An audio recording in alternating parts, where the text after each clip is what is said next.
मेरे प्यारे बच्चों नमस्कार। कल जहाँ तक मैंने हिंदी का वीडियो आपको प्रोवाइड करवाया था उसके आगे हम कुछ महत्वपूर्ण रचनाएं जो एग्ज़ाम में पूछी जाती है उन्हें पढ़ लेते हैं। देखिए मोस्ट इम्पॉर्टेंट है एक पतंग अनंत में, इसके कवि हैं अशोक वाजपेयी। पंचवटी मोस्ट इम्पॉर्टेंट है। मैथिली शरण गुप्त मोस्ट इम्पॉर्टेंट, जी हाँ। समर्पण माखनलाल चतुर्वेदी की। अनामिका इम्पॉर्टेंट है सूर्यकांत त्रिपाठी निराला। जो मैं मोस्ट इम्पॉर्टेंट बताता हूँ वो ज़रूर आप नोट करते जाएँ, उन्हें परीक्षा तक दोहरा के जाएँ, रिवाइज करके जाएँ। हिम किरीटनी माखनलाल चतुर्वेदी की। चिदम्बरा मोस्ट इंपॉर्टेंट है सुमित्रा नंदन पंत की। पथिक रामनरेश त्रिपाठी की। यशोधरा मैथिली शरण गुप्त की। महत्वपूर्ण रचनाएं हो गई।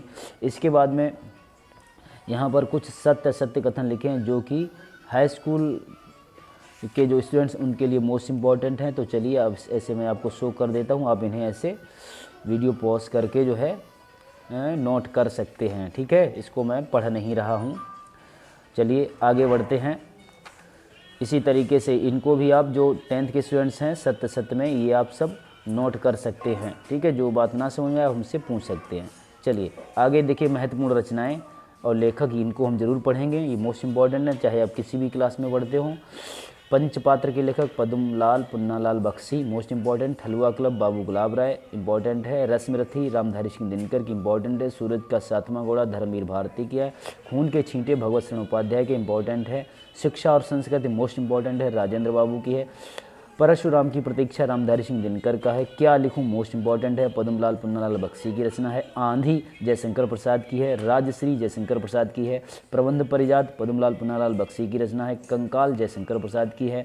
मतवाला ये पत्रिका है, याद रखना, सूर्यकांत त्रिपाठी निराला की है। तीर्थ सलिल पद्मलाल पुन्नालाल बख्शी की है। मंदिर और भवन भगवत शरण उपाध्याय की रचना है। बर्फ की गुड़िया इंपॉर्टेंट है जयप्रकाश भारती की है। दैनिक डायरी सुंदरलाल त्रिपाठी की है। त्यागपत्र मोस्ट इंपॉर्टेंट है जयनंद कुमार, त्यागपत्र मोस्ट इंपॉर्टेंट जयनंद कुमार की रचना है। मर्यादा पत्रिका इंपॉर्टेंट है डॉक्टर शंभुआनंद की है। ठूठा आम भगवत शरण उपाध्याय का है। संस्कृत के 4 अध्याय मोस्ट इंपॉर्टेंट है रामधारी सिंह दिनकर की ये रचना है। उसके बाद जो 10th के मेरे स्टूडेंट्स हैं या 10th के अलावा अगर 12th में भी आपके पर्यायवाची शब्द आते हैं तो ये देखिए यहाँ पर मैंने कुछ इंपॉर्टेंट पर्यायवाची लिखे हुए हैं। जल, जल का पानी, जीवन, नीर, वार, तोय, सलिल। बादल का देखिए मेघ, जलद, घन, जलधर और बारिद। सूरज का देखिए सूर्य, दिनकर, दिवाकर, भानु, भास्कर। चांद का देखिए चंद्र, चंद्रमा, राकेश, इंदु, शशि। कमल का सरोज, जलज, पंकज, अंबुज, नीरज। अमृत का देखिए सुधा, पीयूष, सोम, सुरभोग। असुर का देखिए दैत्य, राक्षस, दानव, निशाचर। अनाथ का देखिए यतीम, नाथहीन, बेसहारा और दीन। अरण्य, अरण्य माने जंगल होता है तो जंगल। विपिन, कानन और कानन के बाद लिखा है अटवी, ठीक है, अटवी। आँख का देखिए नेत्र, नयन, चक्षु, लोचन, द्रग, नजर और विलोचन। ये सारे इम्पॉर्टेंट हैं, मोस्ट इम्पॉर्टेंट पर्यायवाची। और इसे आगे भी देख लेते हैं। आम का देखिए आम्र होता है, रसाल होता है, अमृतफल होता है, सौरभ होता है। आकाश का नभ होता है, अंबर होता है, व्योम, गगन और शून्य होता है। अतिथि का देखिए मेहमान, आगंतुक और आगंतुक के बाद लिखा है पाहुना।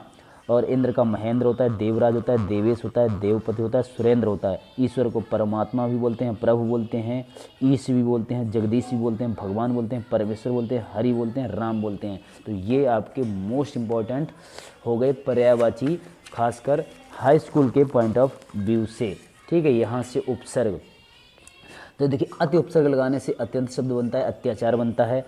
अधि उपसर्ग लगाने से अधिकार, अध्यक्ष, अध्यादेश और अध्ययन शब्द बनते हैं। अनुपसर्ग लगाने से अनौपचारिक, अनादि, अनर्थ, अनंत शब्द बनते हैं।